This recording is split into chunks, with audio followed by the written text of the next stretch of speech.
Welcome to MLB Live Before Lock. I'm your host, Neil Orfield. You can find me on Twitter at PlayerQDFS. I'm joined, as usual, by DFS legend Terry McBride. You can find him on Twitter at DigitalB21. And this show is sponsored by OddsShopper, which features hundreds of bets daily to give you the edge you need betting player props. While you're coming in, give us a like and subscribe so you can keep up with all of our shows, DFS offers, giveaways, and much more. Once you subscribe, hit that notification button to get alerts when our shows go live. Be sure to also check out today's free premium tools and data, which are MLB main slate ownership projections, NBA ownership projections, NHL player projections, and PGA top golfers. Terry, we've got a 12-game slate here without any likely rainouts as far as I can tell. Do you have any overarching thoughts on the slate before we jump into the game-by-game analysis? Heck of a good pitching slate. I think we were talking about it briefly pre-show, and I think just looking at the board, there's one clear-cut stud ace type guy at the very top of the board that I think a lot of people are targeting as the main guy. But there's a lot of deep options that I like. There's ace caliber pitchers who maybe have been scuffling a little bit so far this season, but look under-owned in good spots. There's some good value spots. So I'm all over this pitching slate. I really, really like it. I think it's going to be an interesting one. And just real quick to shout out to the guys in the chat. Yeah, weird, sad day in Texas. Total tragedy, obviously. It's a reason, well, not to get political about it, but for that reason, let's not talk about it. Let's not get political about it in chat, guys. Everybody agrees it's an awful tragedy, regardless of which side of the political issues behind it you're on. So let's just leave it alone. Let's just focus on talking baseball. Yep, that's a very good call, Terry. We don't want to. It's hard to talk about without getting political. So let's just say exactly. It's a very sad day in Texas, and I think everybody agrees to that. All right, let's jump into the games. First game on the docket, we've got the Los Angeles Dodgers going up against the Washington Nationals. The Dodgers with a 5.2 run implied total. Nationals at 3.5. We've got Walker Buehler on the mound for the Dodgers. And then Josiah Gray on the other side of the game. What are your thoughts on Walker Buehler? Any interest there on FanDuel? You're going to be playing him there, or do you think you'd play him on DraftKings? Yeah, I'll be going to Buehler here. I think he's just under-owned. One of the guys off the top that I was kind of mentioning there obliquely. He's owned at 0.5% for 9,800 on FanDuel, 1% for 9,200 on DK. I get that he struggled with the strikeout totals, 20.1% strikeout rate. That's down from 26% over 207 and 2/3 innings last year. And he's one of the top 17. He was 17th from 2018 through 2021 in strikeout rate in baseball at 27.7%, if I'm remembering correctly. So obviously he's down quite significantly in his strikeout rate, but the swinging strikes are actually up from last year. His CSW's dipped a little bit, so he hasn't been in the zone quite as much. And part of the reasoning behind that, he's throwing his cutter a lot more, and he's cut his fastball usage by like 18 percentage points. So he's just kind of tinkering with the arsenal through the first handful of starts here over 8 games, 46 and 2/3. The peripheral numbers are relatively close to where they've been. He's giving up a 1.55 home run rate, which is actually better than he was at 2.33%. Excellent at keeping the ball in the yard.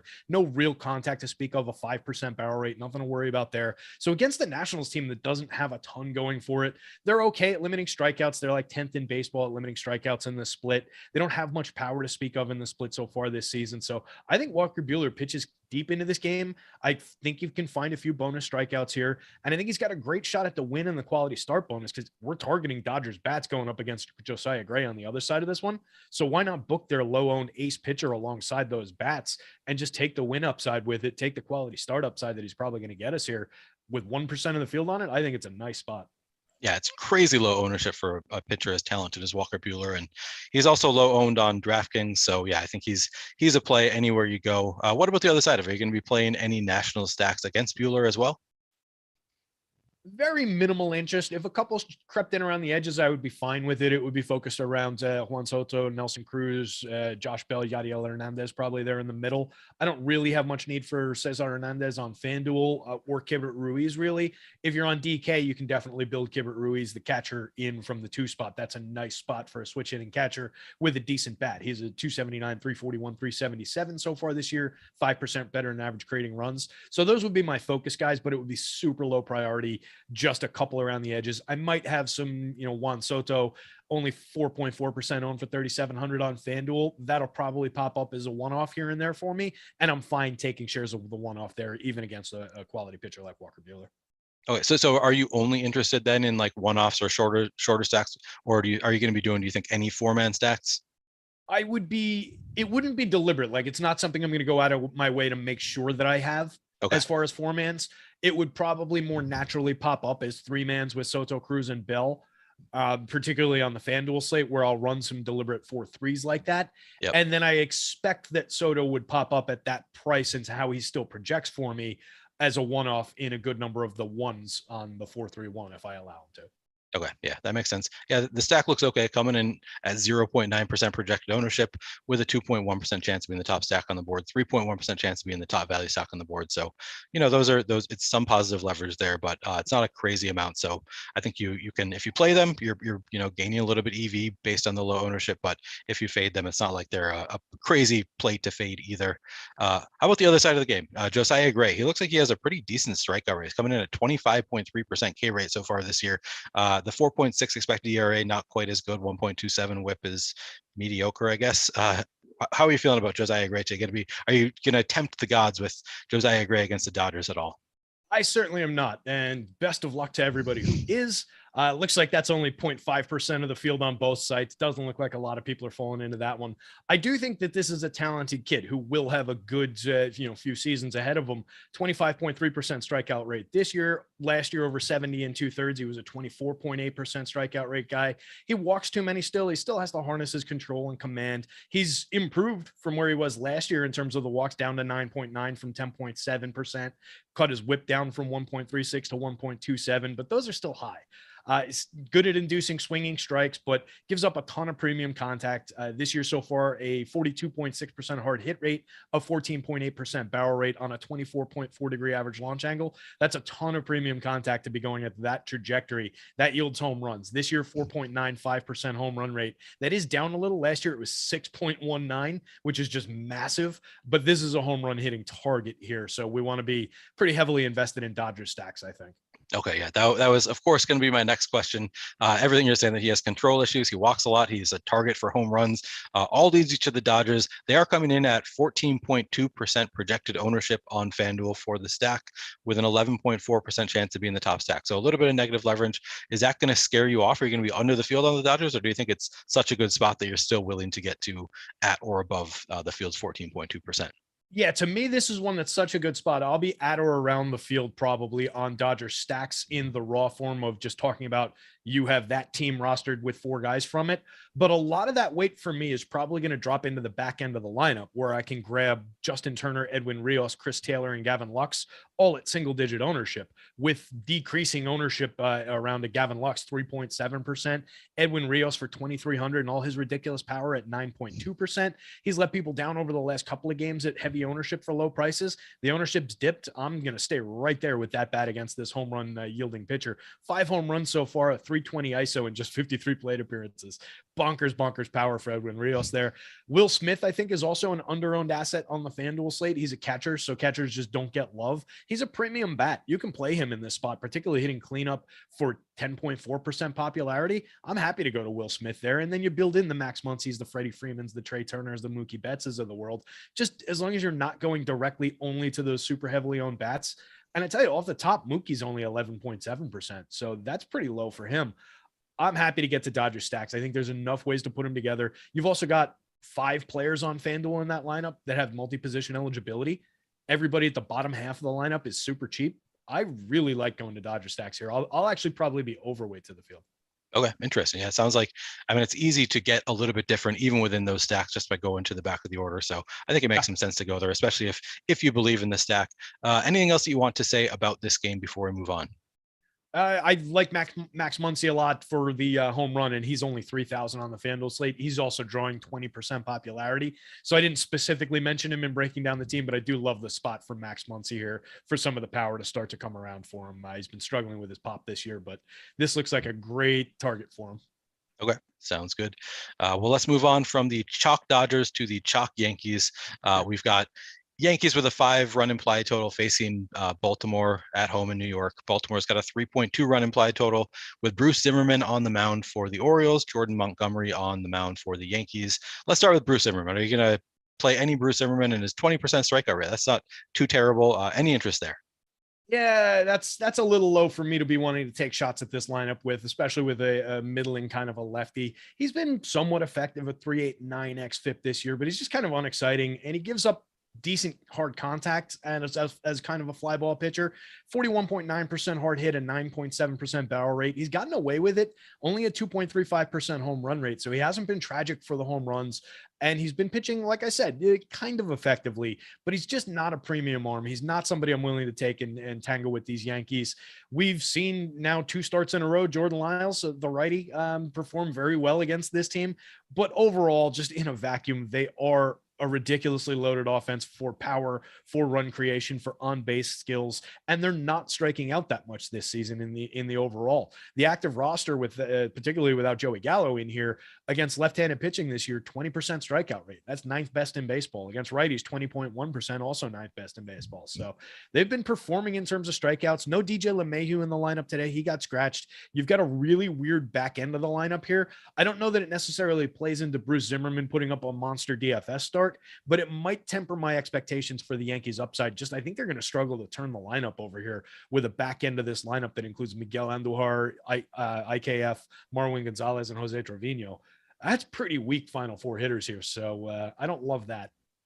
Do you have any interest in fully fading Yankees stacks, given that they are coming in at 12.7% projected ownership for Yankees full stacks on FanDuel, with a 6.4% chance to be in the top stack on the board? So that's pretty massive negative leverage on Yankees stacks on FanDuel. Is it a full fade for you on Yankees primary stacks, or are you just going to get under the field there? Not a full fade, because we do have hitters and we'll see how it adjusts. I don't think the ownership's updated for the lack of a LeMahieu and the adjustment with Aaron Hicks going to the top of the lineup. But we've got hitters like Anthony Rizzo, who does not really suffer lefty-lefty, and particularly not against a lefty like this. Fantastic hit tool in general, sitting at 6.7% owned for 3,800 on FanDuel, a lot lower than that on DK. And really everybody except for Aaron Judge on DK is pretty low owned on this team. There's a lot of high prices, but I think they're definitely worth getting to over there. And I think there's enough pockets of low ownership or enough talent for a guy like Miguel Andujar at 2,000 and 8.2% ownership that I can make something work here. It's dancing around some of the excellent hitters in this lineup who are the guys you really want to be building with that the public will have. But I think there are at least unique enough ways that you can combine it where you can build in a Judge, you can build in a Stanton with some of the lower owned guys that it's worth getting to. Probably undercut the field though. Okay. Yep. That makes sense. Yeah. As Ryan Stubbs pointed out, I'm asking the Yankees guy if he's going to full fade the Yankees. Probably a dumb question. No, but Terry keeps his bias out of it. Terry keeps his bias out of it. If it were a spot to fade the Yankees, I believe that Terry would. People are saying that Judge is an autoplay right now. I guess that was also Ryan Stubbs. Is Aaron Judge an autoplay right now? I mean, no, I mean, there's no such thing as an autoplay in baseball, right? If we're talking about a rate-based sport where, somebody like LeBron James comes in and he's underpriced and he's definitely getting his normal minutes, then like that's an autoplay, right? We're going to smash that because LeBron is going to perform between X and Y based on whatever he pulls in for his standard deviation from his median performance. That's just not how baseball works.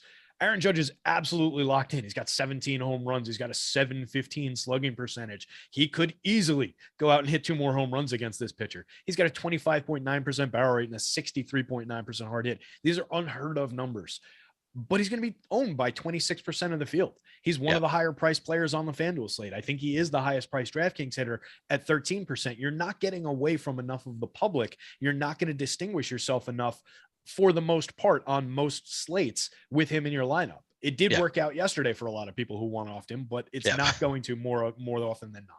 Yeah. Sometimes pitchers maybe are close to being auto plays.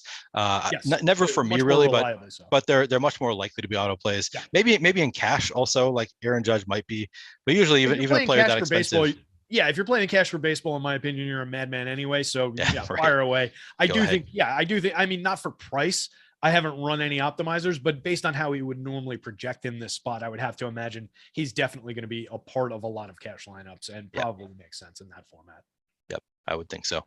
All right, what about the other side of the game? Do you have interest in Jordan Montgomery going up against Baltimore? I think he just kind of gets lost in the shuffle on this slate. He's a low end strikeout guy, 19.3% strikeouts this year. Last year, 24.5%. He's always had that reputation. Hey, he's a better real life pitcher than a DFS pitcher. He has his spots. He projects well for me. He's going up against a flailing Orioles lineup. There's no really reason not to play some Jordan Montgomery here. He's fairly priced. He's downright cheap on FanDuel for 71. So I'm actually probably going to try and make a little nudge here to get to some of them because I think he might be a little underowned just for talent, probably not based on how it comes through the numbers with so many available pitchers, but just talent, matchup, etc. I do think there's some opportunity there. You can buy a couple bats at the price compared to some of the other prices on the board. So small interest. I would probably still, 7% is enough. It's difficult to say. I'll be curious to see how it comes out because 7% in a vacuum, I want to get above that, but there's a lot of guys that I want to get above and I've only got a limited amount of shares. So difficult to say whether I'll be actually above or below, but I think he's at least interesting here. Okay. Yep. That makes sense to me. And what about on the other side of it? We've got Baltimore, who I imagine is not going to be getting to a ton of ownership. Yeah, coming in at 0.6% projected ownership for Baltimore stacks with a 1.7% chance of being the top stack on the board. Are you going there for any positive leverage or are you just going to take your shots elsewhere? It's probably worth doing. Like I said, there's not a ton of strikeouts coming their way. Montgomery's going to pitch to some contact here. There are some premium righty bats that are either not getting there completely yet this year or kind of not unproven, like an Adley Rutschman in the middle of that lineup now for up to 4,000 on the DK slate, but still only 26 as a catcher who people won't be rostering on FanDuel. So yeah, with tepid interest 1 through 6, Mullins, Mancini, Santander, Austin Hayes, Ryan Mountcastle, and Adley Rutschman, I could go to that. Maybe you build on a Jorge Mateo as a wraparound if you're building a lot of them. Probably not a reason to build a lot of them, though. Okay. Yep. I think I'm on the same page as you there. I'll probably get to some just because, they're going to be really low owned and Jordan Montgomery is not a pitcher that I'm terribly afraid of. I mean, it wouldn't shock me if they have a good game. So I'll get to some, but probably not a ton. Terry, anything else that you want to say about your Yankees or this game before we move on and I do a little read? Interesting piece up on graphs right now about Giancarlo Stanton and his power as a pull hitter on pitches on the outside part of the plate, which apparently they don't actually pitch him that way. So fascinating article on graphs, has very little to do with DFS. So I guess we can move on. All right. But worth reading, it sounds like. It All is. right. Well, let me tell you about Awesemo Plus Platinum Pass. You can get access to all the great Awesemo Plus tools and content for nearly every DFS sport out there with an Awesemo Plus Platinum Pass. This includes full access to all the premium content and tools on Awesemo.com, including player projections, ownership projections, lineup builder, our premium Discord channel, and much more. Now, if you're a new user of Awesemo Plus Platinum, then you can save 50% on your first month of Awesemo Plus Platinum. All you have to do is click the link in the video description below to activate this offer, or you can head to our join page and use promo code MLB Live, all caps, one word. That's MLB Live for 50% off your first month of Awesemo Plus Platinum. Of course, if you're only interested in playing MLB DFS, then you can sign up now for an Awesemo Plus MLB package for as low as $18.95 weekly. Please note the Fantasy Cruncher is an add-on and is not included in our base packages, but can easily be added at checkout. Stop guessing, start winning. Join Awesemo Plus today. All right, let's talk about the Philadelphia Phillies going up against the Atlanta Braves. The Phillies have a 3.5 run implied total. Atlanta Braves 4.6. We've got Kyle Gibson on the mound for the Phillies going up against Max Fried for the Braves. How are you feeling about Kyle Gibson today going up against the Braves? Not great DFS wise. If you wanted to throw a couple darts at their strikeout rate, I wouldn't begrudge anybody any shares, but it's probably not the right pitcher to do it with. 20% strikeout rate the last 2 years, current 20.8, last year 20.6 over an extended sample. Kyle Gibson is who he is at this point. He's going to be around a 4x FIP type pitcher, 20-ish percent strikeout rate. He's decent, but he's not a big upside guy. He could, in this weird year for pitching, he could go out and strike out 8 of these Braves and pitch a 7-inning, no runs, 7-inning shutout with a quality start. It's in the realm of possibility for him, but it's not something I'm really targeting for DFS here. I think it's outside of the probable, and I think I do want to get to some of these Braves bats against him because they're pretty low owned. They were positively leveraged, and they honestly come pretty cheap on the FanDuel slate. So I'm kind of targeting the Braves bats side of that equation. Yeah, they look great in the tools. According to the top stacks, will come in at 5.9% projected ownership on Brave stacks with a 7.4% chance of being top stack on the board. So I like that positive leverage there. How much are you going to be going to Braves bats? And do you think you're going to be getting to any of these guys as one-offs? Yeah, I would take most of these Braves hitters as one-offs most of the time. Like I love getting to one-off Matt Olson at 5% ownership on FanDuel, 2.4% on DK. That's a pretty strong home run hitter lurking in the middle of that lineup. He's been, kind of scuffling so far to start this season. It's coming. I am not worried about Matt Olson. Ozzie Albies, switch hitter at second base, is always under-owned from the middle of the lineup. Austin Riley hitting down lineup today is going to be super under-owned. Adam Duvall and Dansby Swanson. If it seems like I'm focusing on the bottom of the lineup, it's just because I wanted to avoid just naming Ronald Acuna off the top to start that answer. Obviously, he's a big target at the top of the board. He's the most popular Braves hitter on both sites. He's drawing a little under 10% ownership on DK, a little over 15% on FanDuel. He's very expensive on DK. He's appropriately priced at 41 on FanDuel. I will take shares of him at 15%, even as a one-off. I think he's a spectacular hitter. I like the spot for him and getting a nice little home run mark for him. He's been down a little bit so far in power, but he's created runs 38% better than average, 8 stolen bases, getting on base 40% of the time. So I'm happy to take my Ronald Acuna shares. I think I prefer the Braves in stacks when I'm talking about the top end of the lineup. And then I think those sneaky bats at the bottom, I'm happy to get as one-offs that are very cheap. Like a cheap Adam Duvall can hit a home run off of anybody and makes a lot of different things work if you just one-off him in the outfield. So little spots like that, I think, are interesting from this lineup today. Yeah, I've never thought about it like that. Like you like the top of the order better in stacks, and then the bottom of the order better as one-offs, which I don't know that you necessarily will get that naturally. You might have it's to counterintuitive too. Yeah, yeah, because you're sacrificing plate appearances at the bottom of the lineup, but you frequently, especially with a team like this, where you find top 4 quality at the bottom of the lineup, or like a team like the Dodgers, like I say that about a lot, and like I was talking about earlier, you can find a lot of premium bats. Like Ozzie Albies is a 2-hitter. Austin Riley is a 3-hitter. They were for much of the season. They just happen to be hitting 6th and 7th in this lineup at low ownership and discounted prices. They've both scuffled a little bit in terms of the hit tool, but Albies has 6 home runs this year. Riley's got 8. Riley's got a 213 ISO, creating runs 13% above average. Albies plays a premium position at second base for a cheap price. He was a 30-20 player last year. So, I mean, there are reasons to go to these guys down lineup. So I'm happy to get to them when nobody else does. Yeah, I feel the same way. I'll definitely be getting there. On the other side of the game, we've got Max Fried on the mound going up against the Philadelphia Phillies, looking like he's going to be expected to limiting them to 3.5 runs. So 23.7% strikeout rate. His numbers are looking great this year. Do you have interest in Fried today? Yeah, I like Max. 9,100 probably about appropriate for him on the FanDuel slate. 9,100 on DK, arguably a little bit targetable. He's drawing 15.7% ownership. At that price, you can argue that he should be around 20-ish%, but big slate, I get it. 23.7% strikeout rate is exactly the same as what he was 165 and 2/3 innings last season.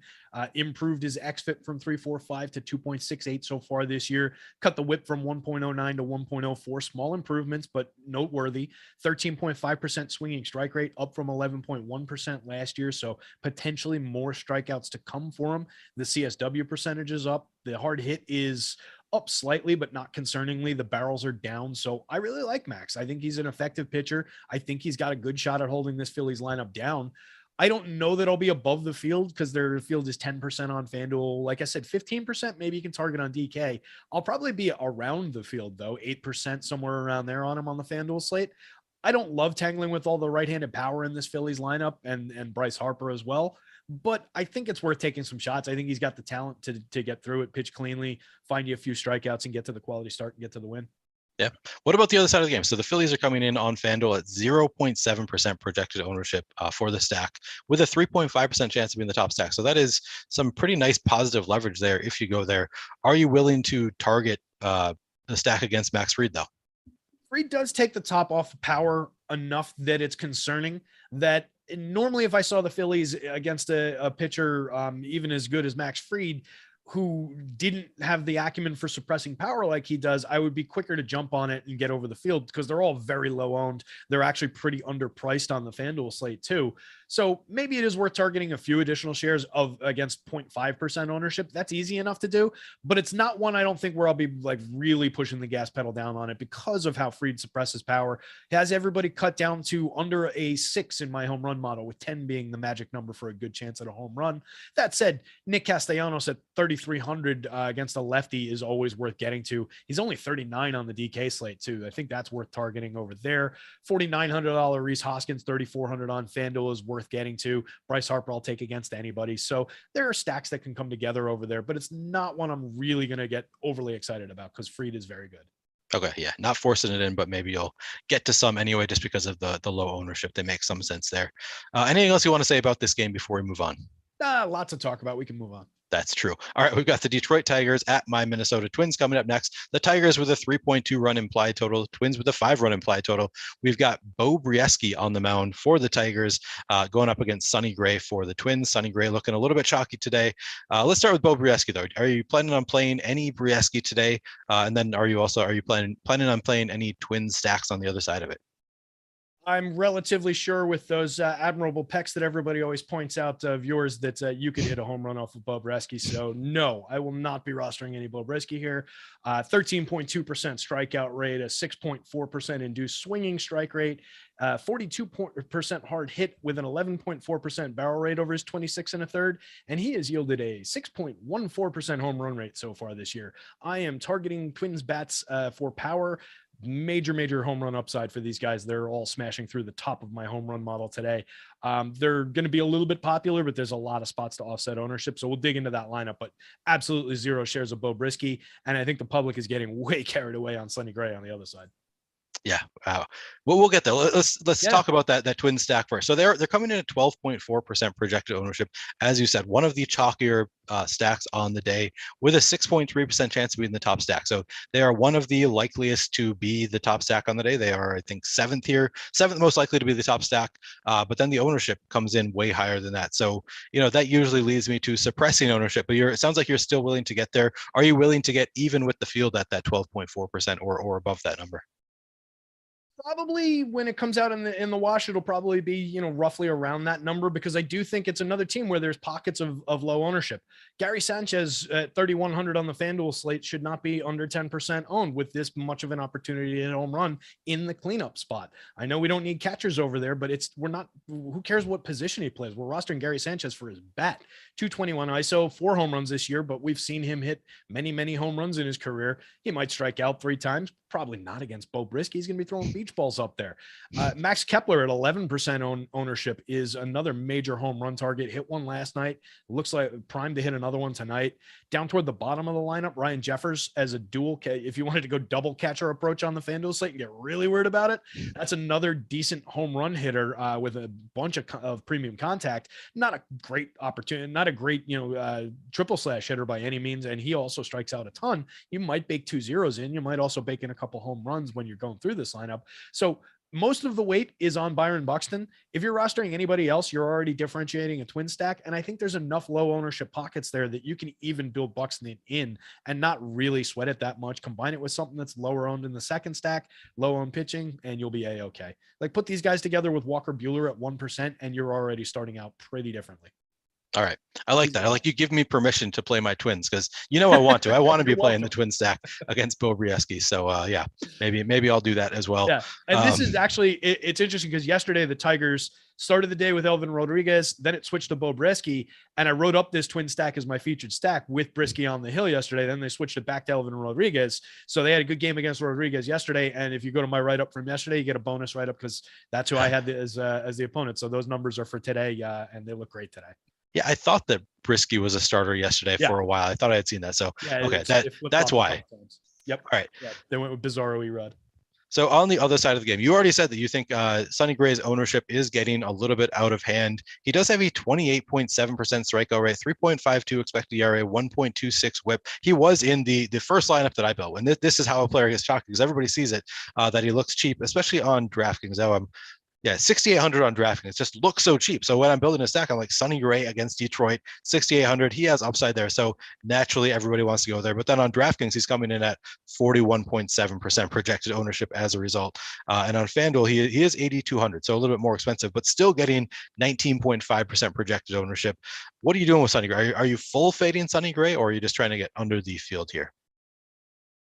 On FanDuel, I wouldn't be upset if I came up with none of them at 8,200. I do think it's a great spot. Obviously, he's going up against the Tigers. There's every reason to believe that Sonny Gray is going to have a good start here, but he's been wildly unreliable throughout his career. He's a guy that when I can get away from him, I like to. I tend to never hit him on the right day, so he'll probably go out and have a great start. If I miss him, if I roster him, he'll probably have a clunker. That's just how he operates. I just hate the weight of public ownership. That $6,800 price for his talent is too low. That is definitely the reason why he's drawing so much ownership. It's definitely why he is, in a vacuum outside of the ownership, a great target at that spot against this lineup. This lineup is the worst in baseball against right-handed pitching at essentially everything. So there are good reasons to expect a big start here from Sonny Gray. The 28.7% strikeout rate that you mentioned is very good. It's in line 27%, over 135 and a third last year. We've seen him up and down a little bit in his career. He always puts too many guys on base, which is where we start to get into some of the concerns. Last year, 8.7% walk rate with a 1.22 whip. This year, 10.3% walk rate alongside the high strikeouts with a 1.26 whip, inducing only a 9.7% swinging strike rate, which is down, yielding a 41.5% hard hit rate, an 11.3% barrel rate, 3.45% hard hit rates, or home run rate rather. So there are warts on the pitcher that everybody and their brother is flocking to. And I think there are similar value plays that I like at even lower prices. So I'm just happy to get away from the field. If you want to have some, fine. If you go in at half the field, you're going to have 20% of your lineups with Sonny Gray and him on DK, and you'll have plenty of bites at the apple if he does have that big start. And if he doesn't, even if he has a mediocre start, you're getting away from so much of the field. Put that weight into some of the other value plays or figure out how to pay for the better pitchers. I just don't like the spot. Yeah, sadly, I agree with you. I wanted to get there. I was hoping the field wouldn't get there, but it looks like the field is going to be there in numbers. So just hard to match the field on a 12-game slate like this on a pitcher who, it's not like he's an elite pitcher. So, but on the other side of it, so you mentioned some warts that Sonny Gray has. Detroit only has a 3.2 run implied total here, but they are facing the chalkiest pitcher on the slate. So you gain some leverage just by going to some Detroit bats. Do you have any interest there? Yes, I do. I actually gave them a little bit of a blurb. They weren't the featured stack by any means because they're just awful. There are only two players creating runs above average in this lineup in the overall. One of them is Hall of Famer Miguel Cabrera, who a lot of people are surprised to find out is still playing the game. And then the other is Willie Castro, who's only had 76 plate appearances. Everybody else is well below average creating runs. Only they peak at 4 home runs, which Torkelson and Jonathan Scope have both done.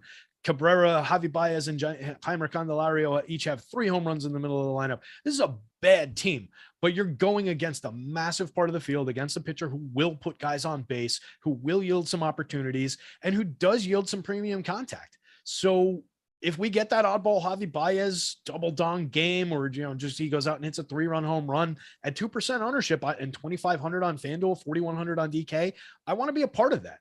So I think there are good reasons to target. Spencer Torkelson down at the bottom of the lineup is at the minimum price on DK. That's a great target. The kid's he's slashing 186, 295, 327, creating runs 12% below average. He is still one of the premium prospect bats in all of baseball. He still has 4 home runs on the season, so he's not completely inept. 40% home run, hard hit rate, 8% barrel rate. So there are good reasons to go to that bat at minimum price. I will have some Tigers, unfortunately, because it's probably not going to work out. Yeah, I just booed Malakar in chat for saying that he's going to be stacking the Tigers today, but I will be too. I mean, it's hard not to like them when they are coming in this low owned, and you gain natural leverage. 6.8% chance of being the top value stack on the day. So I definitely have some interest there, and they're so cheap. Yeah, exactly. Right? Everybody on the DK slate outside of Javi Baez is below 4,000. Javi's 4,100 on the FanDuel slate. He's at 2,600. Everybody else is below that. So, I mean, they are cheap. They're easy to get to, and you can combine them with essentially anything that you want. So if you want to go to those chalky bats we were talking about before, chalky Yankees, chalky Twins, you could game stack this one and fire away with a good pitcher and be pretty well set here. So I kind of like it. All right. Makes sense to me. Anything else you want to say about this game before we move on? Cue the Sonny Gray complete game shutout with 12 strikeouts. Of course. Right? How could you it's gonna happen. Yeah, right. All right. Next up, we've got the Toronto Blue Jays at the St. Louis Cardinals. Kevin Gausman on the mound for Toronto. Jordan Hicks on the mound for St. Louis. How much interest do you have in Kevin Gausman in this matchup against the Cardinals, who only have a 3.5 run implied total? Yeah, it's interesting. He's another pitcher maybe just getting a little bit lost in the shuffle. I think 9,400, 9,500, great prices for him on both sites. 28.9% strikeout rate for him on the season. A ridiculous 1.5% walk rate, a 1.04 whip, a 2.3 xFIP. Dude came back to the AL East, bet on himself, came back to where everybody was saying, like, why would you sign there after that great year you had? And is pitching better in basically in every statistic. So he's been great. Nobody's really going there. He's going up against a Cardinals lineup that added Nolan Gorman, nice bat from the left side of the plate. A Cardinals lineup that has potentially underperformed for some of the star players in it. We were talking about it yesterday, but overall 144 team ISO is 20th in baseball in the split. 2.47% home run rate is 20th. So not a ton of power, but they've been great for run creation. 22% better than average is fourth in baseball. And they've been great at not striking out. 17.6% strikeout rate is first in baseball. So it's a challenging spot, but I think Gausman has the talent and the upside at that ownership and these prices that we can roster him kind of enthusiastically. Like if I'm triple the field on him at 3.3%, I'm pretty happy about that. And I'm still only 10% exposed. I might go 5X and just get out to like 15% on him on the FanDuel slate. On DK, if you're at like 15, 20%, I think you're sitting pretty. Yeah, I'm just refreshing because my number was slightly different than yours. Okay, on DK, he's coming in at 7.2%, so still Okay, showing so he's going positive leverage everywhere. He's come up to 7.2% projected ownership on DraftKings, but still he has a 13.7% chance of being one of the top two pitchers. So still positive leverage there. And he and Buehler were sitting next to each other with positive leverage and just like a total lack of ownership on both sides. So they were two things that jumped out to me off the top pitchers tool. And I'm sure, like you said, it's gone up a little bit, but sounds still worth getting to at that level. Yeah, it's rare that you can find pitchers of this caliber, this low owned. So I'm definitely interested in these guys today. What about the other side of it? Do you have any interest in playing the Cards today? Yeah, I think they're worth getting to. Like I said, fourth best in baseball creating runs against righties, a strikeout rate that's best in baseball. The power's been out, but they just did add Nolan Gorman, extremely good left-handed prospect bat with a ton of power. He's sitting at 2,401% ownership on DK, 2,700 and 0.5% on FanDuel. That's worth getting to. I will take Goldschmidt and Arenado against anyone in baseball. Tommy Edmonds, a great leadoff man. Brendan Donovan from the left side of the plate. Juan Yepes. Corey Dickerson, a sneaky left-handed bat. Not that you need sneakiness with this lineup completely unowned, but 2,100 and no ownership. Yeah, I think we can roster some card stacks here with tempered expectations going up against a guy who's been pitching as well as anybody in baseball. Okay, makes sense to me. On the other side of the game, we've got Jordan Hicks on the mound, 24.1% strikeout rate this year, 4.66 expected ERA, obviously going up against a dangerous Blue Jays lineup. Do you have any interest in Hicks today going up against Toronto? I can't. My bad. I was muted. My bad. Yeah, no, I tried to tell the dog to go lie down, and I forgot that I had muted in the process of trying to answer the question. Not a ton of interest in Hicks. If you want to do it at 5,800 as a value play on DK, you could take some shots there. 2% owned. It's not difficult to get above the field on a guy who does have a 24.1% strikeout rate. The issue is going to be the walks, the opportunities that he allows. I don't know how long he's going to pitch, how deep into the game he's going to pitch, but I do think there's some opportunity for him to find some value there against the Blue Jays lineup that honestly, like I said, I do still respect, but they've kind of underperformed a little bit this season. So he's at least somewhat interesting. Blue Jays 145 team ISO is 18th, creating runs 6% worse than average in the split against righties, only a 3.08% home run rate. That happens to be 8th best in baseball, but it's just doesn't sound high. So yeah, I think, again, another limited expectation spot, but for value, like if you're not going to Sonny Gray, save some money and go to Jordan Hicks. I think that's at least worth a couple of those shares. We got the question in chat. You can choose one between Kevin Gausman and Zach Gallen. Who would you rather have today? Between Gausman and Gallen, let me just pull over to here and see where Gallen's projecting for me. I would imagine that's going to be Gausman for me. Yeah, Gallon is getting higher ownership. He's 200 cheaper on FanDuel. He's getting more ownership, and he has a worse chance of being a top two pitcher. So, despite the savings, I think Gossman, if you can afford him, it seems like Gossman, just based on the top pitchers tool, would be the easy answer on DraftKings at least. Yeah, it's actually kind of bananas that Zach Gallen is the highest priced pitcher on this slate with all the names on this slate. So yeah, that for me, even if it's just because I'm biased against that fact, I would just want to pay 94 for Kevin Gausman against most teams than 10-9 for Zach Gallen against most teams. Yeah. All right. Makes sense. Sorry to sidetrack us. We need to be moving along. So, okay. On the other side of it, do you have interest, despite they've been sputtering this year, still, do you have any interest in the Blue Jays today going up against Jordan Hicks? Anytime I can get 3,500 Vladdy Guerrero at 5% ownership, I am happy to do that. And he's got some great teammates around him: George Springer, Bo Bichette, Teoscar Hernandez, Matt Chapman down toward the bottom of the lineup. It's not a great, Danny Jansen, Raimel Tapia at the bottom end. Alejandro Kirk is a playable catcher in the 6th spot. So is Santiago Espinal hitting second. I don't love, but yeah, you can roster some of the higher end Blue Jays here. There's really nobody going to them here in the Battle of the Birds. So I can get to both sides. It's kind of at least 3 squares out of the 4 here for me. And on DK, I could see getting to the 4th with some Jordan Hicks shares here. Okay. Sounds good. Anything else you want to say about this game before we move on?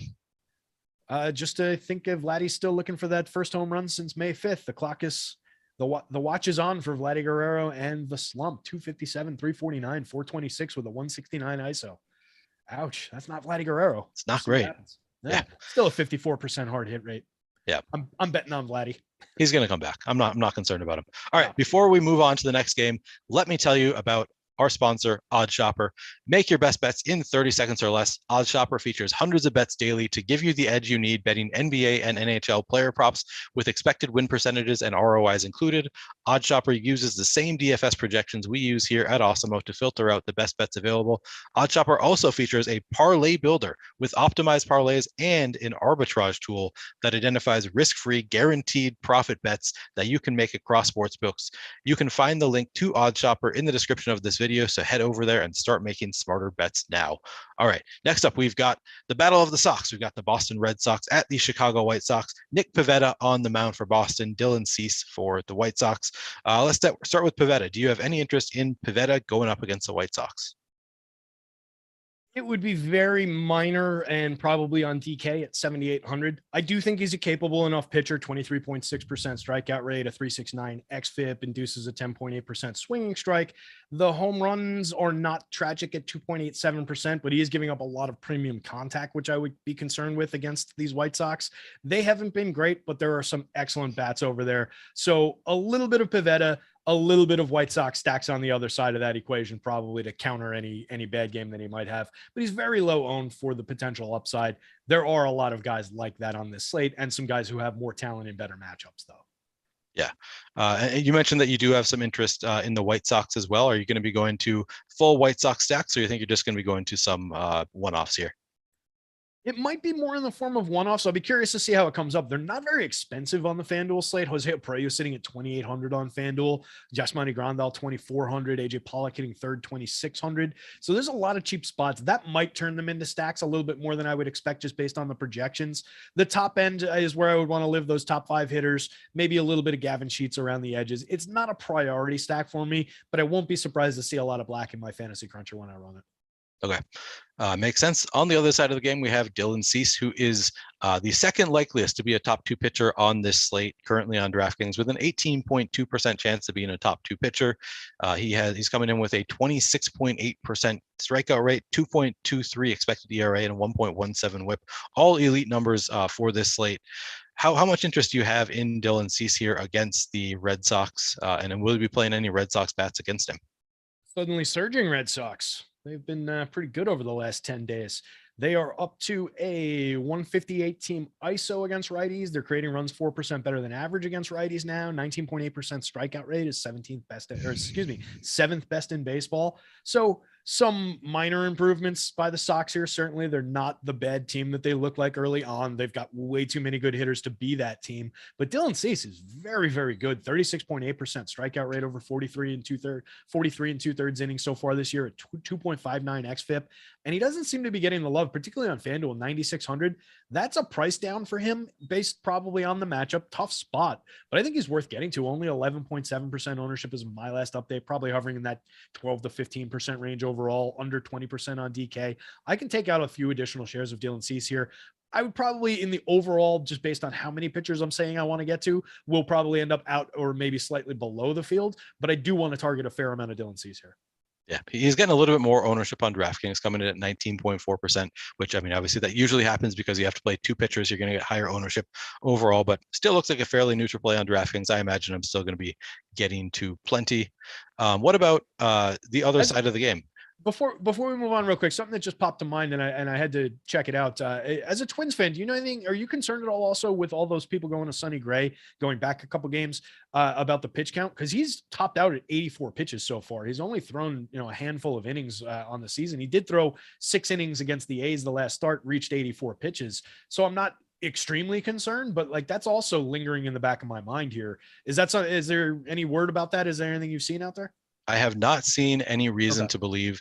I mean, typically, I guess I would expect him to be at least able to pitch more if he's pitching well than 84.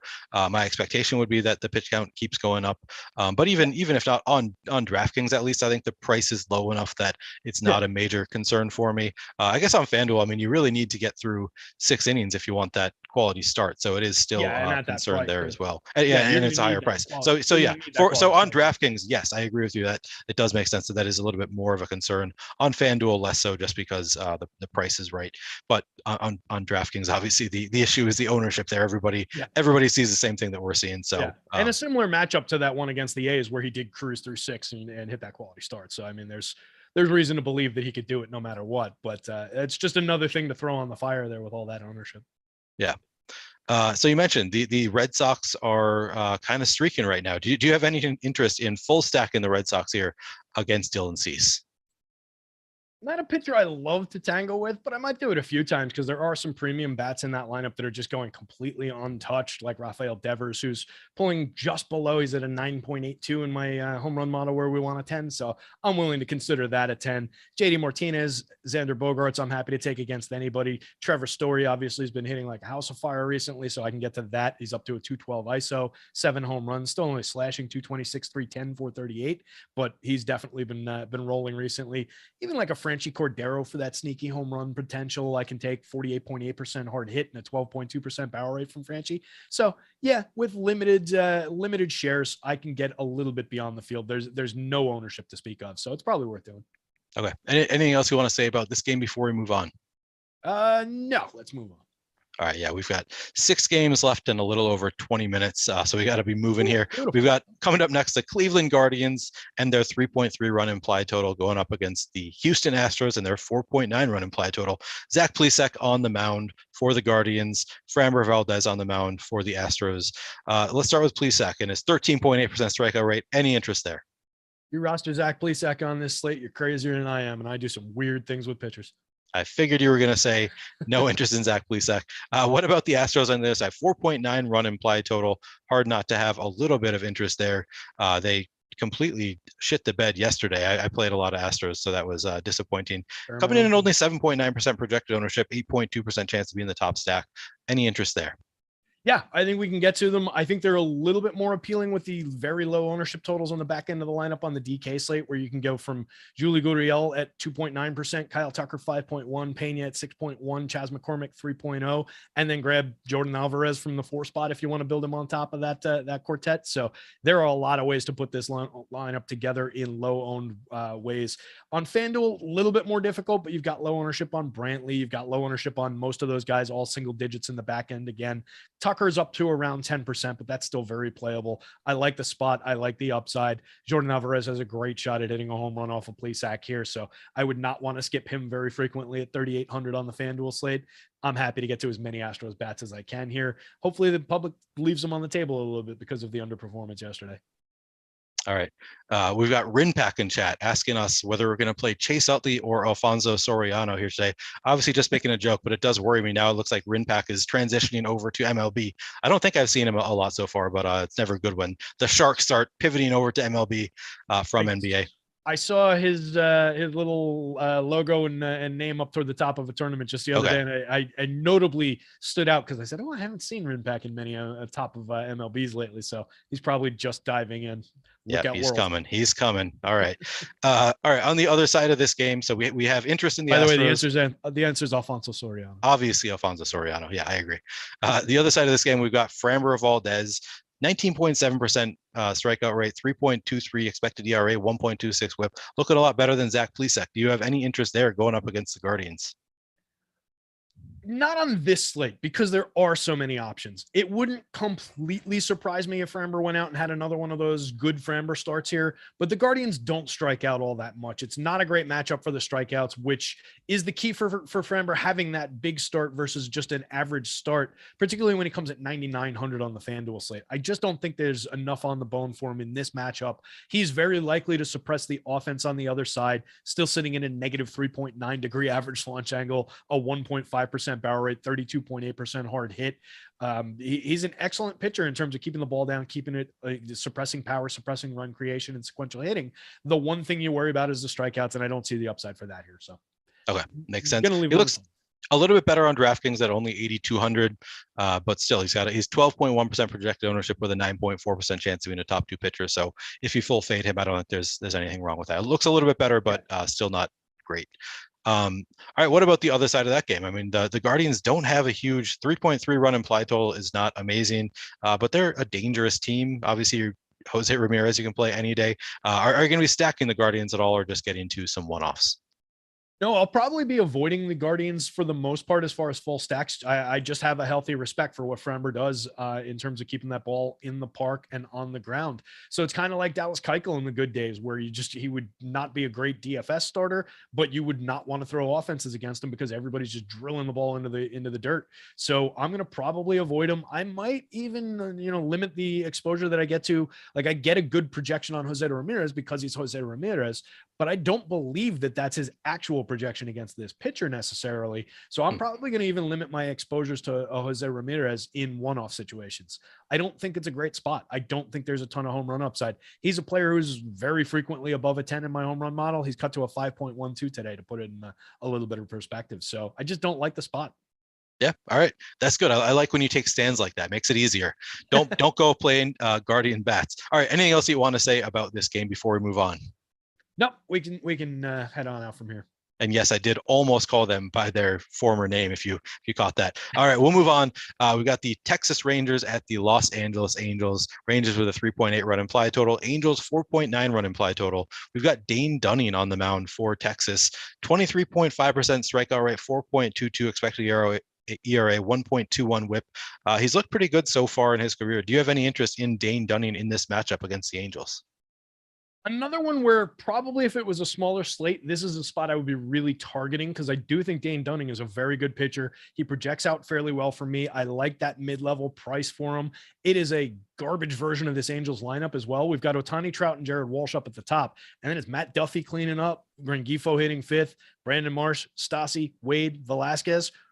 Not a premium version of the Angels lineup. We're back to that top heavy first couple of days of the season version there.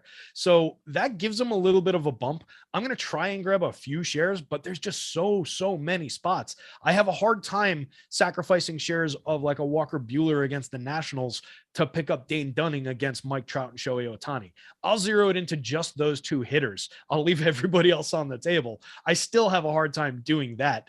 But I do think he's capable. I do think he's got a good shot of getting through this team a couple times over. This is the third time now, I believe, that he's faced this team this year, and he's performed pretty well both times out in the first two appearances. So I like his upside. I like his opportunity, but I just think it's a slate where there's a lot of options that are probably eating him up. Okay. And on the other side, it sounds like you're more interested in short stacks of the Angels than full stacks. Yeah, honestly, I don't know how much I'll stack them at all. Okay. It's just so much weight on the two premium hitters with Trout and Ohtani. I may take some Jared Walsh one-offs at single-digit ownership on FanDuel, 10% ownership on DK. I would take some minor shares of Trout and Ohtani one-offs, but they're both owned 30% owned for Ohtani on FanDuel, 20% for Trout, 20% and 17% on DK for Ohtani and Trout. I just don't love it. And Dunning's a good pitcher who is fairly capable of suppressing offense in his own right. A 2.7% home run rate this year, 4.2 degree average launch angle. I don't love attacking this pitcher with stacks of a bad version of this lineup. The superstars are obvious at the top and they're popular and expensive. Not a great situation. Yeah. Very true. All right. On the other side of the game, we have Noah Syndergaard on the mound for the Angels. 17.1% strike rate this year, 4.31 expected ERA, 1.23 whip. Do you have any interest in Thor going up against the Rangers in their 3.8 run implied total? Stop me if you've heard me say this before. It's another one where I think the price is right. I think it's a decent matchup, but he might just get lost in the shuffle a little bit. He projects out kind of in the middle for me, and it's for the lack of strikeouts. 17.1% strikeout rate so far this season is just not good. He's been very good at suppressing offense throughout his entire career. He's kind of on that tier right now until the strikeouts come back of this is a better real life pitcher than it is a DFS pitcher. And he's priced like that for this opportunity. 7,100 for Noah Syndergaard seems like a discount. 8,000, same thing on FanDuel. Nobody's going there, so you can grab shares. I just don't expect a ton of upside with what he's done so far for the strikeouts. I don't expect a ton of offense coming the other way. 1.55% home run rate. Very, very good at suppressing home run upside throughout his entire career. So he's got this entire offense really suppressed. It might just be grab a few shares of Syndergaard, roster none of the Rangers, and move about my day. All right. Making it easy. Anything else you want to say about this game then before we move on? No, cue the massive outpouring of home runs by the Rangers, of course, because I Right. said that. But we can move on. All right. I think we're going to skip the Hall of Fame segment for now, just because we're short on time. If we find time at the end, then I'll do it. But let's move on to the next game, which is the Kansas City Royals at the Arizona Diamondbacks. The Royals have a 3.6 run implied total. The D-backs with a 5.1. John Heasley on the mound for the Royals.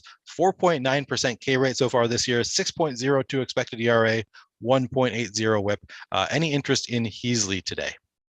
No, sir. This was a pitcher that we targeted once because he was an extreme value one day, and we didn't get anything out of him that day, and I don't expect anything from him today. What about the other side? Are you going to be targeting D-backs bats against Heasley?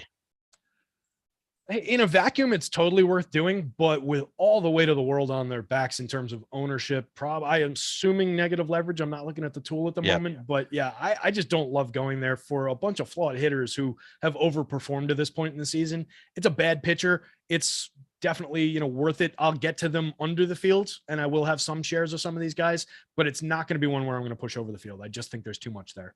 Yeah, again, this is a team that when I was making my first lineup of the day, my hand-built lineup, I think the D-back stack was the first one I went to. They just look too good, which of course means that a lot of other people did it too. They're coming in at 12.5% projected ownership, 7.8% chance to be in the top stack on the board. They do have a 13.6% chance to be in the top value stack on the board, so that looks good. But yeah, it looks like a lot of people are getting there.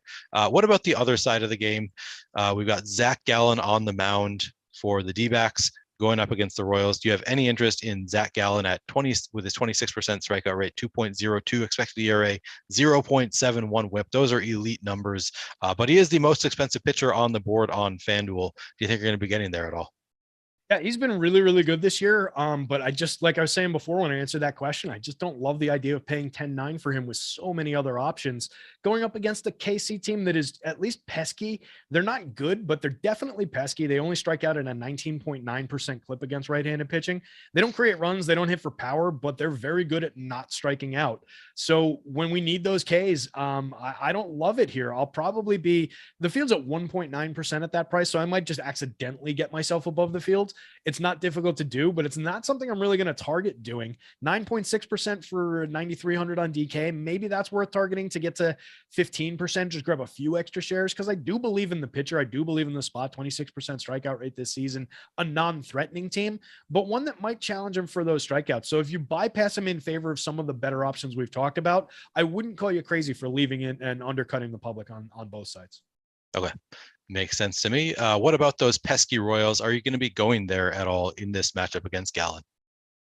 Probably not. Not a team I love stacking just for that reason. There's just not a lot of power, particularly with the lack of a Sal Perez in the middle of the lineup here. If you want to grab some shares around the MJ Melendez, Carlos Santana, Bobby Witt, Andrew Benintendi, Whit Merrifield, that's fine. Those are the hitters that are getting any sort of popularity to speak of. They're cheap. They're easy to put together. There's some multi-position in there, but I just don't love it going up against a good pitcher. It seems unnecessary.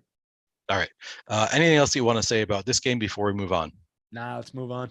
All right, we got 10 minutes, 3 games left. I think we can do it. Let's start with the Oakland Athletics at the Seattle Mariners. We've got James Caprillion on the mound for the A's, going up against George Kirby for the Mariners. Let's start with Caprillion. Do you have any interest in that spot? I wasn't really targeting it, but let me pull them up just real quick here. 21.1% strikeout rate. I was actually over on the team stats board sorting for the other pitcher because I do want to talk about him.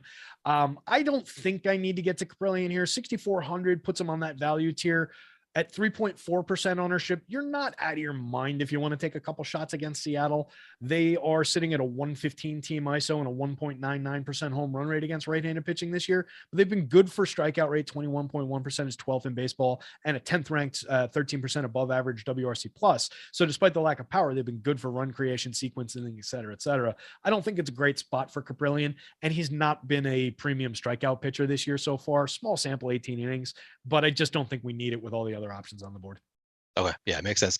On DraftKings, I think you might have a little bit more interest. He's only 6,400, coming in at 2% projected ownership with a 6.1% chance of being top 2 pitcher on the board and a 14% chance of being a top 2 value pitcher on the board. I haven't run my crunches yet, so I don't know how much if I'm getting to Caprillion, but I would have some interest there. If you're hand building, you land at 6,400. I think he looks like a fine player to get to on DraftKings. What about Seattle on the other side? They went off yesterday, kind of unexpectedly. They were one of the better stacks on the day. They're coming in at 3.2% projected ownership currently on FanDuel with a 3.7% chance of being the top stack, 4.6% chance to be in the top value stack. Are you going to be targeting Seattle after they played well yesterday? I think you can do it. Not necessarily for yesterday, but Caprillion's targetable enough. He's not great. He's not terrible, but they're all low owned, and there are a lot of bats in this lineup that I like. One very noteworthy bat returning to this lineup is Kyle Lewis, who is priced at the dead minimum 2,000 on the FanDuel slate, hitting 7th. They also put Taylor Trammell back in this lineup, another semi-premium prospect. Kyle Lewis is a superstar premium type prospect, but has been just completely bogged down by injuries throughout his career, a couple devastating knee injuries. Taylor Trammell was an upside prospect who has not necessarily performed admirably when he's been called up to the major league level, but he's 2,000 dead minimum on both sites from the 8 spot tonight. So a couple sneaky hitters down toward the bottom of the lineup to pair with Julio Rodriguez, who's hitting cleanup for no ownership, Eugenio Suarez, JP Crawford, who's overperformed, but is still pretty good, Jesse Winker leading off, Ty France, Adam Frazier. I think I might be talking myself into some additional shares of Mariners as I'm going through this. Actually, I had failed to notice that Lewis and Trammell were both dead minimum price on FanDuel. That makes this interesting for me. I will be targeting some Mariner stacks here. Right on. What about the other side of the game? We've got George Kirby on the mound for the Mariners going up against the Athletics. Do you have interest in George Kirby?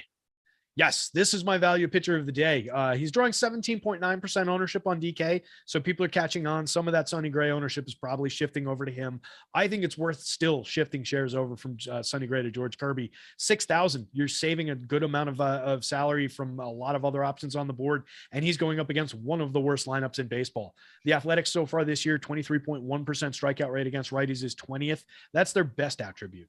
They're 29th in baseball in everything else I care about. A 0.106 team ISO, a 1.67% home run rate, and they've created runs 21% worse than average.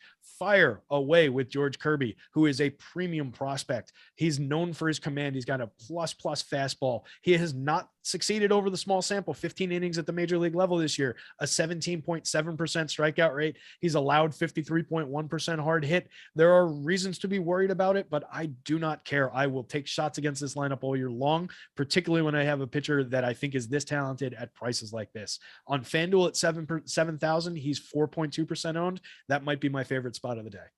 Okay, I was just going to ask if you like Kirby better, or if you have 7,100, would you go up to Jordan Montgomery? Is Kirby your preferred option there over Montgomery if you have 7,100 at pitcher spot? Okay, yes, good to know.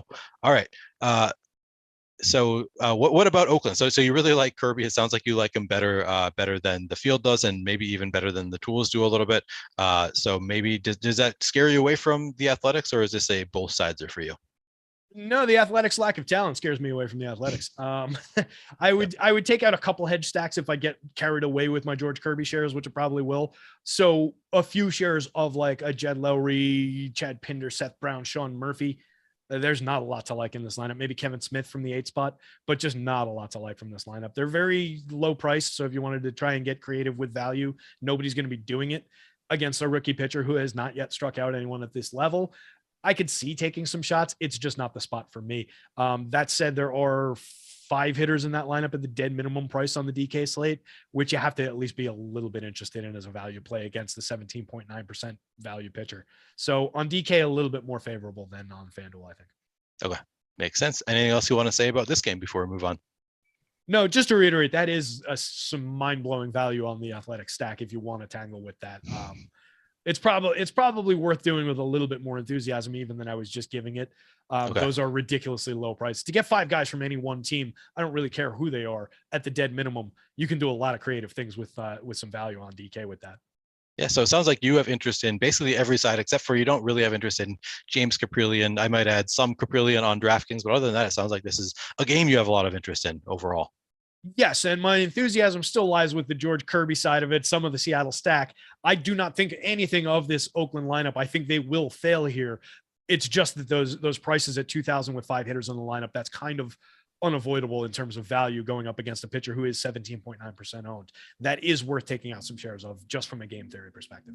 It's a bad lineup. They're not going to succeed, but it's worth doing a few times. Yep. Agreed with you there. All right, let's move on to the best pitcher of the day. We've got Corbin Burnes on the mound for the Milwaukee Brewers, going up against the Padres, who have a 3.1 run implied total. On the other side, we've got Blake Snell on the mound for the Pods, going up against the Brewers, and their 3.5 run implied total. Let's start with Burnes. How much interest do you have on Burnes? Is this a spot where you think that you're going to be getting to above the field here, or would you get above the field on DraftKings? On FanDuel, is coming at 12% projected ownership. How are you going to be relative to the field on FanDuel? And then on DraftKings, he's coming in at 23.5% projected ownership. So it's not crazy ownership there either. How much interest do you have on Burnes today? Yeah, it's funny. When you asked me in the pre-show, I just kind of reflexively answered that I was going to probably undercut the field a little bit, but at 12%, I think I can be at or slightly even above on Corbin Burnes and be pretty happy about it and pretty comfy here. Going up against a Padres lineup that still lacks a major piece with no Fernando Tatis in it. I think it's a pretty good spot for one of the best pitchers in baseball. He's one of the few guys on the slate pitching to better than a 30% strikeout rate. Padres so far this year against right-handed pitching, 9% worse than average creating runs, no home run rate to speak of. A 1.44% is 30th ranked in baseball, 23% strikeout rate. So they do have strikeouts available for him. Fire away with Corbin Burnes on both sides. I think he's low owned for his talent, for his upside here. He's pitching almost as well as he did last year, lower strikeout rate, but the walks are fine. The hard contact is up a little bit and the barrels are up significantly. The home run rate is up, but that's happenstance with this pitcher. That's just a few additional guys getting bat on ball. So I am not worried about that. It's a spectacular spot. Is Terry gone or am I gone? That would be Mr. McBride taking a ride on the Matrix train, ladies and gentlemen. All right, so Terry's not here, so I will try and do what I can here. So sounds like Terry has his interest in Corbin Burnes has increased throughout the day. Corbin Burnes doesn't really come in at the kind of ownership that you often see on pitchers of his caliber. So I'm definitely interested in Corbin Burnes as well. The Padres are a stack that I'm guessing Terry's not going to have a ton of interest in. I don't really have a lot of interest there either. They're coming in a little bit under-owned relative to their top stack odds, 0.6% projected ownership on the stack with a 1.5% chance to be in the top stack on the board. So if you're playing 150, maybe it makes sense to get a few Padres lineups in there. I'm not going to have time to do it today, so I don't think I'm going to be doing it. But if you want to do it to get different, the field's obviously not going to be there. On the other side of the game, we've got Blake Snell, who has a 29.4% strikeout rate so far this year, 4.85 expected ERA, though, and a 1.64 whip. Those numbers just don't look that great. On the DraftKings slate, Snell is only 7,300, so that is kind of interesting, but then he's coming in at 25.9% projected ownership, which is just way too high owned relative to his likelihood of success, coming in with a 10.8% chance of being a top 2 pitcher on this slate, 13.9% chance of being a top 2 value. He's over owned. I would like to be under the field on Blake Snell. He's not one of the first pitchers I'm going to on this slate just because he's coming in so high owned. Don't have a ton of interest there. And then the Brewers stacks look pretty slightly underowned. I still don't really want to target Blake Snell despite those numbers not looking incredible, but I'll probably try to get above the field if I can with the 10 minutes before lock after the show. They're coming in only 2.3% projected ownership.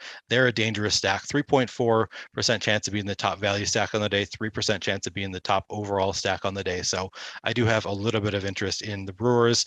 I think that I'd rather play them than the Padres. So I think I'll be trying to get at least close to the field, maybe above the field if I can make it work before lock today. Let's move on. We've got 1 minute left. We've got the Mets going up against the Giants. Chris Bassett on the mound for the Mets and Logan Webb on the mound for the Giants. The Mets have a 3.7 run implied total. The Giants have a 4 run implied total. Chris Bassett looking pretty underowned today. 9,600. People are not playing him at this price tag.